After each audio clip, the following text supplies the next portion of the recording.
আচ্ছা, এই দোয়াটার মানে হলো কি, আল্লাহ তুমি আমাদেরকে জান্নাতে ফিরদাউস দিও। ভালো কথা। তাহলে এর বিনিময়ে আমরা যে একটা খুব খতরনাক জায়গা থেকে বাঁচবো, তাহলে সেটা কি বলতে হবে? রব্বুল আলামিনের রাসূল বললেন, জাহান্নাম খতরনাক, জাহান্নামের আগুন থেকে যদি বাঁচতে চাও, জাহান্নাম থেকে যদি বাঁচতে চাও, তাহলে তুমি 3 বার 5 বার 7 বার 9 বার 10 বার পড়ে পড়ে আল্লাহর কাছে জান্নাত চাইলে যদি 24 ঘন্টার মধ্যে মরে যাও, তাহলে জান্নাতে প্রবেশ করবে। এর বিনিময়ে যদি সেই লোকটা জাহান্নামের আগুন থেকে বাঁচতে চায়, রব্বুল আলামিন মৃত্যুর পরে তুমি আমাকে জাহান্নামের আগুন থেকে বাঁচাও। হে রব্বুল আলামিন হাবিয়ে থেকে বাঁচায়ো। হে রব্বুল আলামিন হোতামা থেকে বাঁচায়ো। রব্বুল আলামিনের কাছে তাহলে উচ্চারণ করতে হবে, বলতে হবে, আল্লাহুম্মা আজিরনি মিনান নার, আল্লাহুম্মা আজিরনি মিনান নার, আল্লাহুম্মা আজিরনি মিনান নার, আল্লাহুম্মা আজিরনি মিনান নার। আপনি ফরজ নামাজের পর আপনি 10 বার 20 বার 50 বার 100 বার পড়েন, কমসে কম রাসূল বলেছেন 3 বার করে যদি পড়ে যেতে পারো, আর সেই লোকটা যদি মারা যায়, তাহলে সেই লোকটার নসিবে জান্নাত আছে, সেই লোকটার নসিবে জান্নাত আছে। ভাইজান, তাহলে এতগুলো অফার রাসূল আমাদেরকে দিয়েছেন, আর অফারকে আমরা ছেড়ে দুনিয়ার রাজনীতিতে নেমে আছি। একটা ছেলের যদি আমরা বিবাহ দিই, তাহলে আপনি মুলবি হলে কি হবে, আর 5 ওয়াক্তের নামাজ হলে কি হবে? 2 লাখ টাকা ডিমান্ড না হলে আমার বাছুর বিক্রি করা হবে না, আমার এই বল বিক্রি 2 লাখ টাকা না হলে বেচা যাবে না। তাহলে আপনি কত বড় অন্যায়কারী! আপনি কাবিরা গুনাহ পকেটে ভরছেন, আর আল্লাহর কাছে চাহার আপনাকে ঢং হয় না। ভাইজান, আব্বাজান, আপনাদের সামনে আর একখানা হাদিস তুলে ধরি। হাদিসের রাবি হলো হযরত আবু হুরায়রা রাদিয়াল্লাহু তাআলা আনহু। সেই যুগে সেই লোকটা এত গুনাহ করেছে, বেইন্তিহা গুনাহ, তার গুনার কোনো সীমা ছিল না। ভাইজান, আম্মাজান, সেই লোকটা মরবার কালে তার ছেলেরাকে ওসিয়ত করলো, ও ছেলে আমার, ও ধন আমার, ও লাল আমার, যখনই আমি মরে যাব তখনই তোমরা আমাকে আগুন দিয়ে জ্বালিয়ে দিও, আর আগুনে জ্বালার পর যত আমার ছাই হবে রে ছেলে ধন, ওই ছাইগুলো হাওয়াতে উড়িয়ে দিও, আর কিছু পানিতে ফেলে দিও। রব্বুল আলামিন বললেন, লেমা ফাআলতা হাযা, তুমি এই কাজটা কেন করে আসলে বান্দা? আজ তুমি আমাকে জবাব দিয়ে দাও, আজ তুমি আমাকে জবাব দিয়ে দাও। তার ছেলেরা চিন্তা ভাবনায় পড়ে গেল, হায় আল্লাহ, আমার বাবা তো ওসিয়ত করে গেছিল, আমরাকে বলে গেছিল, আজ বাবা মারা গেল, সেই বাবাকে আগুনে পুড়িয়ে দিয়ে ওড়ার পর কিছু ছাই পানিতে ফেললো, আর কিছু ছাই হাওয়াতে উড়িয়ে দিল। দেওয়ার পর রব্বুল আলামিন হাওয়া আর পানিকে এক জায়গায় জমা করে দিয়ে আমরা যেরকম বসে আছি, মানুষ বনে আছি, রব্বুল আলামিন মানুষ তৈরি করে দিল, আর দিয়ে রব্বুল আলামিন বলল কি, লিমা ফাআলতা হাযা, এই বান্দা তুমি এত বড় অন্যায় কাজ কেন দুনিয়ায় করে আসলে? লিমা ফাআলতা হাযা, এত বড় অন্যায় কাজ তুমি দুনিয়াতে কেন করলে? ব্যাপারটা কি একটু বলে দাও। ভাইজান আমার, সেই লোকটার মুখ দিয়ে বের হলো কি, মিন খাশিয়াতিকা ইয়া রব্বি ওয়া আনতা আলামু। রব্বুল আলামিন তোমার জাহান্নামের ভয় ঢুকে গেছিল ভিতরে, রব্বুল আলামিন তোমার কবরের আযাব ঢুকে গেছিল ভিতরে। হে রব্বুল আলামিন, মত কহে ভয় ঢুকে গেছিল, যার কারণে আমার ছেলেরাকে ওসিয়ত করেছিলাম, বলেছিলাম ও ছেলেরা আমার আগুনে জ্বালিয়ে দিয়ে তুমি কি করিও, ওই হাওয়াতে ছাইগুলো উড়িয়ে দিও আর কিছু ছাই পানিতে ফেলে দিও, যাতে আমি আল্লাহর কাছে ধরা না পড়ে। হে রব্বুল আলামিন, একটাই কথা আমার দিলের ভিতরে ভয় সামনে গেছিল, জাহান্নাম থেকে তো বাঁচবো না, জাহান্নাম থেকে তো বাঁচবো না, কবরের আযাব থেকে তো বাঁচবো না, জাহান্নামের আগুন থেকে তো বাঁচবো না। হে রব্বুল আলামিন, তুমি রহমান, তুমি রহিম, তুমি ক্ষমাশীল। রব্বুল আলামিন তার গুনাহগুলোকে সমস্ত মাফ করে দিল, সমস্ত গুনাহকে ক্ষমা করে দিল। তো আল্লাহর ভয়ে, আল্লাহর ডরে এই লোকটা এই স্থিতিটা করতে বলেছিল, তবু আল্লাহ তাআলা সেই লোককে মাফ করে দিয়েছিল, ক্ষমা করে দিয়েছিল। তা আমরা অন্যায় করে বাড়িতে কেন বসে থাকবো, বাজারে কেন বসে থাকবো, আমরা অন্যায় করে ভুল করে কেন আমরা চায়ের দোকানে বসে থাকবো? ভাইজান, আব্বাজান, আর একটা হাদিস আপনাদের সামনে তুলে ধরি। হ্যালো, আসসালামু আলাইকুম ওয়া রাহমাতুল্লাহ। যারা রাস্তাতে এমন এমন আছো, রাস্তা ব্লক করিও না, মেহরবানি করে জালসার ফিল্ডের সামনে বসে যাও। যে বক্তৃতা দিচ্ছে ও খুব ভালো লাগবে বলতে, আর আপনারা খুব শুনতে ভালো লাগবে। তো মেহরবানি করে রাস্তা ব্লক করিও না, মেহরবানি করে রাস্তা ব্লক করিও না, জালসা ফিল্ডে এসে বসো। আর মা বোনের লেগে প্যান্ডেলও বানা গেছে, ক্যামেরা লাগা গেছে, দেখেন দিক থেকে রাস্তা আছে, ওরা যেতে পারবে। আর খাস করে রাস্তা কেউ ব্লক করিও না। আসসালামু আলাইকুম। হ্যাঁ, বলছিলাম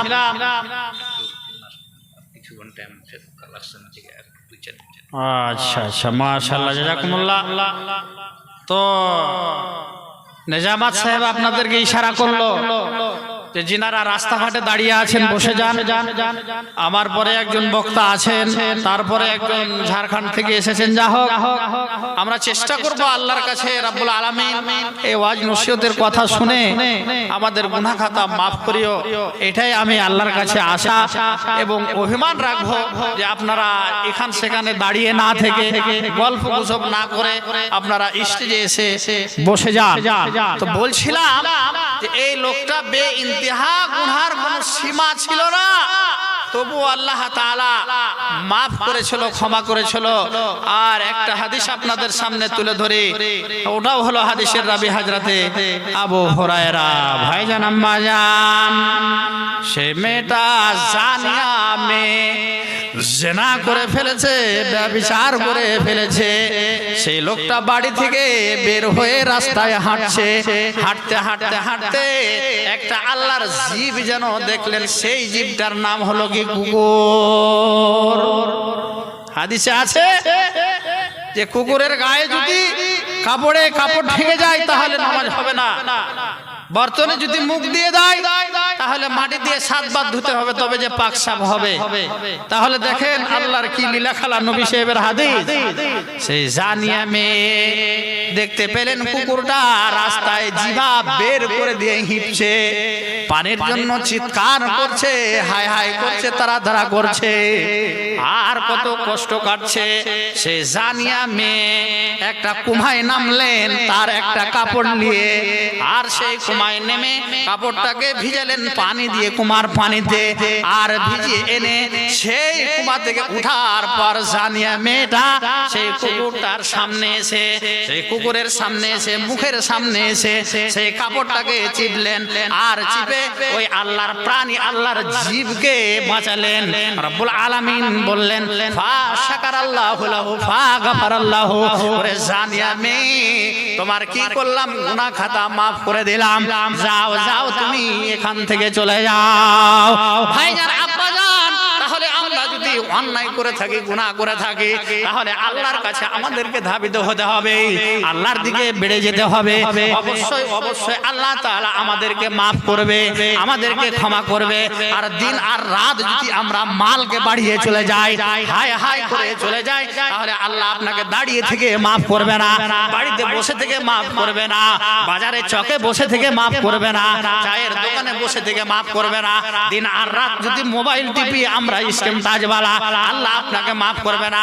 রব্বুল আলামিন বললেন আমার ঘরে আসতে হবে, আর এসে আমার কাছে ধাবিত হতে হবে, আমার কাছে মাথা নত হতে হবে।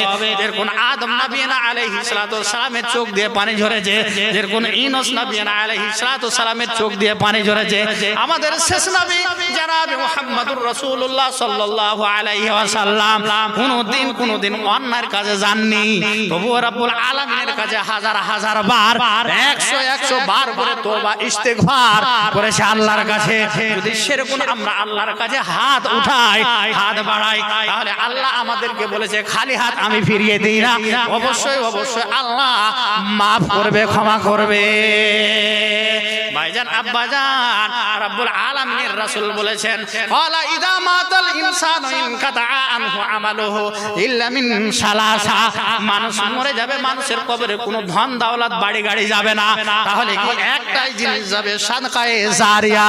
রব্বুল আলামিন কোরআনের মধ্যে বলেছেন লান তানালুল বিররা হাত্তা তুনফিকুনা মিম্মা তুহিব্বুন। পৃথিবীর মানুষ, দুনিয়ার মানুষ, তুমি যদি মুমিন হয়ে যাও, ইমানদার হয়ে যাও, কবরের যদি ভয় থাকে তোমাকে, জাহান্নামের আগুন যদি ভয় থাকে, যদি তুমি কোরআনকে বাঁচাও, রব্বুল আলামিন বললেন সব থেকে বাড়ির ভিতরে তোমার যেটা প্রিয় মাল আছে, ওই মালটা আল্লাহর রাস্তায়, আল্লাহর ঘরে তুমি দান করে দাও। রব্বুল আলামিন বলছেন আর তোমার দানকে, তোমার ধন দৌলতকে আমি একের পর আমি বাড়িয়ে দেব। ভাইজান আব্বাজান, তাহলে মুমিন যারা হবে, ইমানদার যারা হবে, তারাই দ্বীন ইসলাম বাঁচাবে এবং মসজিদ বাঁচাবে। ভাইজান, তাহলে আপনাদের জালসা মসজিদের, আর এর আগে আমি 6 বার 7 বার জালসা করে গেছি। আজকে আল্লাহ তাআলা পৌঁছালছেন এখানে, আপনাদেরই দেওয়া এই মসজিদ আজ টাইলস লাগা আছে, কত দেখা ভালো লাগছে। ওয়াফার মুসাফির এসে আপনাদের নাম করবে, আল্লাহর কাছে যে আপনার মানে নাম হবে, আল্লাহ আপনাকে ওয়াফার দিবে। কি অফার দিবে? যদি বলি যে মাওলানা সাহেব এরকম আমরা ঘর পাবো, আল্লাহর রাসূল বললেন মাম্বানা লিল্লাহি মসজিদান বানাল্লাহু লাহু বাইতান ফিল জান্নাহ।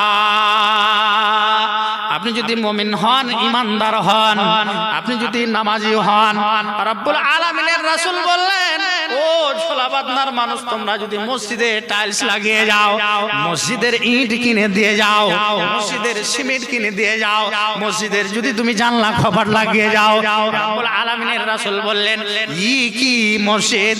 রব্বুল আলামিনের রাসূল বললেন তুমি যদি সোনা চাঁদের মসজিদ চাও, সোনা চাঁদের ঘর চাও, রব্বুল আলামিন বললেন ওই লোকটার জন্য আমি সোনা এবং চাঁদির একখানা ঘর বানিয়ে রাখবো।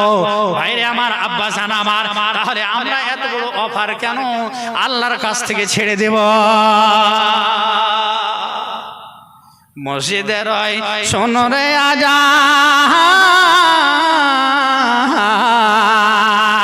চল নামাজে চল, দুঃখে পাবি সান্ত্বনা তুই, বখে পাবি বল, চল নামাজে চল।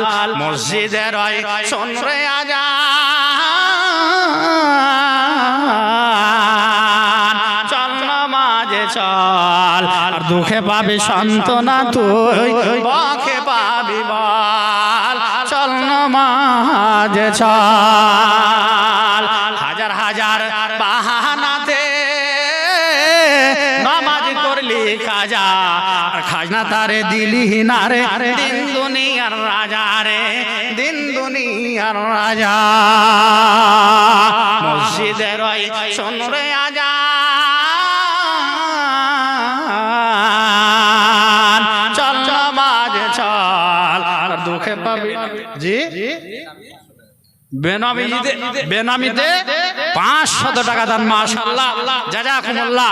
তো বলছিলাম ভাইজান আব্বাজান, এই মসজিদ বানাবে কারা? যারা মুমিন হবে, ইমানদার হবে, মুত্তাকি হবে, যারা ইমানদার, আল্লাহকে ভয় পাবে, তারা এই মসজিদ বানাবে।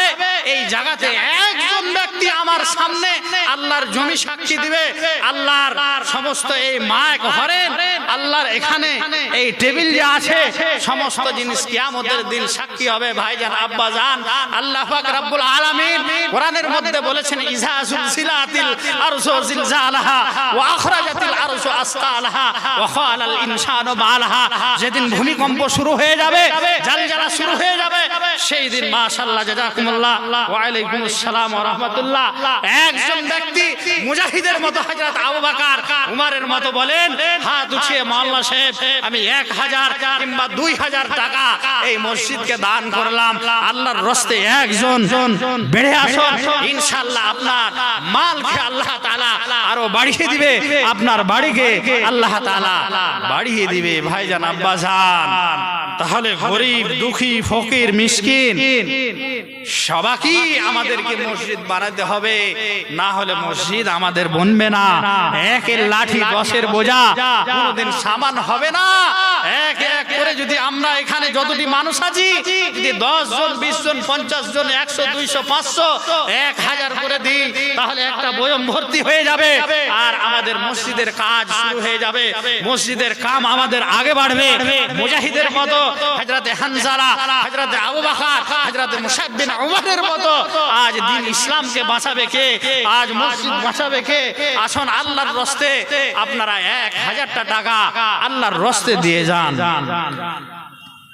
নয়ন জলে কান্দিনি রালা দয়াল নবীজি, রইলাম শুধু আপনারই আশায়, আপনাকে দেখিবার মনে চায় দয়াল নবীজি, রইলাম শুধু আপনারই আশায়। নয়ন জলে কান্দিনি রালা দয়াল নবীজি, রইলাম শুধু আপনারই আশায়। সৃষ্টি কুলের সেরা আল্লাহ তাআলার পিয়ারা, উঠাইলেন আরশ মুআল্লা দয়াল নবীজি, রইলাম শুধু আপনারই আশায়। আপনাকে দেখিবার মনে চায় দয়াল নবীজি, আপনাকে দেখিবার মনে চায়। একজন ব্যক্তি একটু আসুন আল্লাহর রাস্তে, যে মাওলানা সাহেব মসজিদকে আমি 500 টাকা